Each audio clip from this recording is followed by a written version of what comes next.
ini Nikita dulu pertama Bang ya. Nikita Mirzani. Ya, Bang, soal proses hukum yang berjalan gitu kan. Yang akhirnya banyak muncul dugaan perlakuan istimewa segala macam seperti itu. Mungkin pendapat Abang seperti apa Bang? Jadi dugaan perlakuan istimewa terhadap Nikita Mirzani, jawabannya tidak ada perlakuan istimewa karena dia ditahan dan tahanannya pun juga sama begitu. Jadi tidak ada perlakuan istimewa terhadap penahanan Nikita Mirzani. Ketika sudah ditahan itu nggak ada istimewanya. Siapapun yang ditahan di penjara atau di sel udah nggak istimewa lagi gitu. Itu udah benar kerja dari pihak penyidik Polda Metro Jaya gitu. Bang Deo, kalau dibanding kasus Kapolres Ngada nih yang tentang 3 bulan, dia belum lama aja udah rilis, tapi Niki udah belum dirilis juga. Kenapa tuh Bang? Iya, itu urusannya Humas Polda Metro Jaya. Jadi ada perkara yang kemudian dirilis karena kepentingan hukumnya, ada perkara yang tidak dirilis. Jadi tidak semua perkara harus dirilis. Itu jadi tergantung dari di Humas. Nah, kalau minta dirilis, teman-teman media bisa tanya kepada Kepala Humas Polda Metro Jaya. Pasti akan dirilis. Kalau sudah bertanya, Pak, mana rilisnya? Pasti mau nggak mau mereka akan merilis. Duduk soal perkaranya nih Nikita Mirzani. Karena mungkin belum ada yang meminta supaya dirilis, akhirnya ini masih dalam proses penanganan penyidikan begitu saja kan. Tapi nanti kalau ada teman-teman media yang minta kepada di Humas di Polda Metro Jaya, pasti dirilis oleh mereka begitu. Tinggal tanya, Pak, kapan dirilis? Nanti mereka akan kasih waktunya. Biasanya begitu. Gitu. Bang Deo, ini kan juga sang putri Nikita Mirzani kan meminta penangguhan untuk ibunya gitu. Laura ini kan masih di bawah umur Bang, mungkin dari segi hukum sendiri akan disahkan atau gimana Bang? Jadi seseorang yang belum dewasa secara hukum tidak bisa bertindak sebagai subjek hukum dewasa.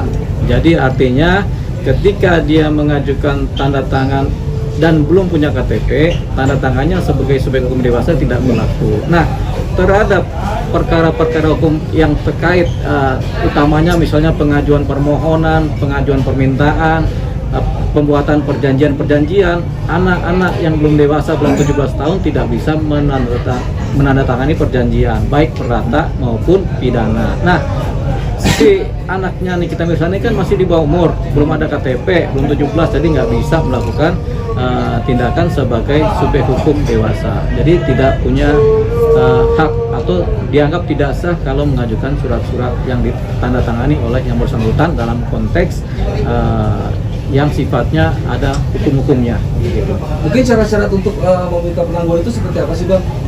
Jadi begini, syarat permintaan penangguhan itu bisa diajukan oleh penasihat hukum, bisa diajukan oleh keluarga, bisa diajukan oleh RT RW, bisa juga oleh orang yang kenal dengan si tersangka yang bersangkutan, bisa juga oleh tersangka sendiri mengajukan. Cuman yang paling kuat mengajukan permohonan penangguhan penahanan itu adalah pihak keluarga dan atau penasihat hukumnya. Jadi biasanya itu penasihat hukum mengajukan permohonan dengan jaminan, keluarga mengajukan permohonan juga dengan jaminan. Jaminannya apa? Bisa jaminan uang, bisa jaminan badannya si pemohon. Nah, itu dia. Tapi yang jelas, apakah ini akan dikabulkan? Jawabannya sulit, khususnya terhadap kasus yang seperti yang dialami oleh Nikita Mirzani, yaitu kasus pemerasan. Itu kasus yang sulit untuk ditangguhkan. Bang, tapi kan melihat kasus ini kan kayaknya ada otak di balik semuanya, Bang. Gimana? Kasus ini ada otak di balik semuanya. Iya, kita hanya salah satu ya. Oh ya, kita belum tahu siapa pelaku utamanya. Pelaku utama, sutradaranya, pelaku utamanya, pelakunya, kemudian yang turut serta melakukannya kita belum tahu. Tapi yang jelas, yang baru tampak patut diduga pelaku utamanya adalah Nikita Mirzani. Tapi kalau kemudian diketemukan pelaku utama lain, jadi ada dua pelaku utama, karena yang memeraskan patut diduga adalah Nikita Mirzani dan Mail. Tapi ada yang mengojok-ojok nih bahasa ininya kan. Nah, mengojok-ojok ini apakah dia pelaku utama atau dia cuma sebagai provokator gitu tanpa mendapatkan keuntungan apapun juga, atau kalau dia memprovokasi tapi dia juga menerima untung manfaat dari proses pemerasan ini, dia juga sebagai pelaku, bahkan bisa jadi sebagai pelaku utama. Ini semua tergantung dari penyidikan yang sedang berjalan di Polda Metro Jaya. Kalau memang ada mengarah, ada pelaku utama lain yang sebagai provokator atau yang sebagai penghubung atau pemberi ide, nah inilah yang disebut sebagai sutradaranya dalam hukum begitu. Jadi pelaku utamanya dia, jadi namanya otak pelaku gitu. Berarti terkesan NM ini dikambing hitamkan ya Pak? Sang badan atau gimana Pak? Iya. NM ini termasuk pelaku, jadi bukan kambing hitam, tapi memang dia patut diduga sebagai pelaku. Tapi kalau ada pelaku utama, berarti ada pelaku kan, jadi ada pelaku utama, ada sutradara nih, otak pelaku, pelaku utama, kemudian ada pelaku lapangan, ada kemudian yang turut serta melakukan. Jadi kita belum tahu siapa mendapatkan apa atau siapa berperan sebagai apa dalam kasus ini, karena ini nanti pembuktiannya nanti ada di persidangan, ketika proses sidang atau ketika penyidikan selesai mulai rampung, ini baru kelihatan apakah ada pelaku lain. Nanti makanya itu kita tunggu rilis. Nah, di sini juga ketika teman-teman media ingin ada rilis dari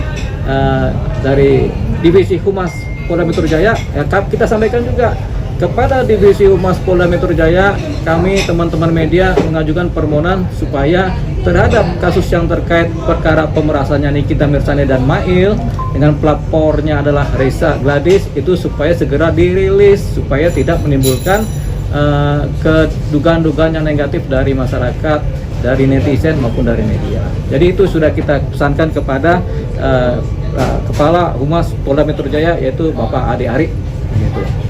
Bang, soal ada pendapat juga yang terbelah cukup signifikan gitu soal apakah RG bisa ikut dijerat atau enggak gitu, karena sebagian dia ibaratnya dia kalau nggak punya salah kenapa harus bayar. Yang sisi lain juga ya dia mungkin ketakutan gitu sampai akhirnya dia berusaha untuk menutup mulut tersangka gitu.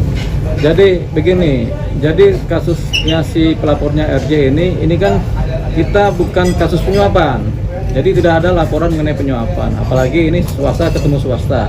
Tapi dominan bahwasanya ini adalah kasus pemerasan sebenarnya ya. Pemerasan yang didahului oleh pencemaran nama baik dengan Undang-Undang ITE. Baru kemudian berikutnya dari pemerasan ini timbullah yang namanya TPPU ya, karena uangnya sudah ngalir, sudah diterima dan ngalir kemana-mana. Apakah ada penyuapan di situ? Jawabannya tidak, karena penyuapan hanya dikenal dalam tindak pidana korupsi, begitu. Tapi ini kan tidak ada penyuapan ya. Jadi si RJ lepas dari posisi penyuapan. Kalau posisi dia dianggap sebagai menjebak si Nikita Mirzani atau kemudian dianggap sebagai dia kemudian menyogok-nyogok bahasanya itu kan, itu jawabannya rasanya kecil kemungkinannya. Karena apa? Berkemungkinan satu, produknya RJ sebenarnya belum layak sebagai produk, atau sebenarnya produknya sudah layak sebagai produk, tapi kemudian karena takut suaranya si Nikita Mirzani ini sebagai influencer ini mempengaruhi nilai produk itu sendiri, makanya buru-buru sudah si RJ ini kemudian mencoba membicarakan dengan si Nikita Mirzani. Persoalannya pembicaraan ini kemudian tergiring menjadi upaya-upaya pemerasan oleh yang diduga Nikita Mirzani dengan si Mail. Jadi itu dia. Jadi ada memang faktor ketakutan dari si RJ ini. Walaupun faktanya produknya itu benar, tapi karena ketika dicitrakan secara negatif oleh para influencer atau sekelas Nikita Mirzani, tentunya akan takut bahwasanya ini nanti produknya menjadi anjlok nilainya atau menjadi tidak bernilai, sehingga akhirnya diupayakan supaya lu jangan bicara deh, kan begitu bahasa kasarnya kan, jangan bicara nih gimana caranya kita menyelesaikan. Itulah kemudian yang kemudian dijadikan jalan oleh sekelas Nikita Mirzani untuk melakukan pemerasan dan Mail melakukan pemerasan. Jadi lebih kepada upaya di sisi RJ supaya ini masalah jangan ribut, tapi kemudian ini dipakai kesempatan untuk melakukan pemerasan. Itu kalau mulanya dari si RJ. Tapi kalau memang ada praduga dari penyidik Polda Metro Jaya bahwasanya kemungkinan memang ini sudah disetting oleh grupnya Nikita Mirzani CS, bahwasanya ini akan masuk perangkap kawan ini. Jadi mereka udah mulai sounding tentang produknya RJ ini dari awal, sehingga timbullah. Jadi trigger pertama bukan dari RJ sebenarnya. Trigger pertama itu dari Nikita Mirzani sendiri yang kemudian melakukan eksplanasi atau melakukan kritik terhadap produknya si RJ.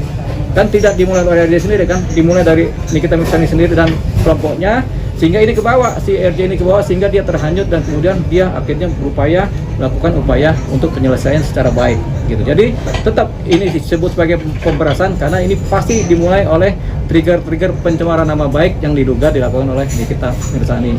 Nama baik apa? Nama baiknya si RJ dan nama baik produknya gitu. Jadi ini pertamanya sebenarnya mula-mula.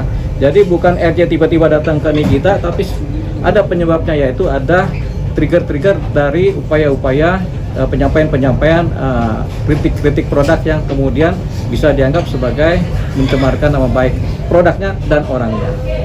Bang, tadi kan tidak bisa di penangguhan penahanan, apakah ini bisa di restoratif justice, Bang?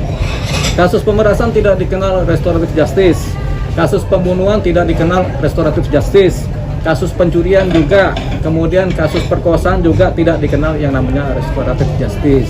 Restoratif justice itu hanya dikenal untuk kasus-kasus delik aduan. Delik aduan ini yaitu pertama pencemaran nama baik bisa diadakan restoratif justice, tapi kalau pemerasannya tidak gitu. Nah, selain itu kasus perselingkuhan, persinahan yang dasarnya adalah delik aduan bisa diadakan restoratif justice. Selain itu tidak ada perkara-perkara pidana yang kemudian punya posisi untuk di restoratif justice kan. Hanya 2 tadi kan. Jadi yang tidak bisa pembunuhan, perkosaan, percabulan, pemerasan, pencurian, apalagi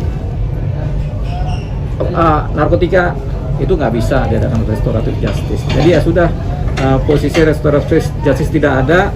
Kemudian kasus-kasus seperti ini juga tidak dikenal yang namanya penangguhan penahanan.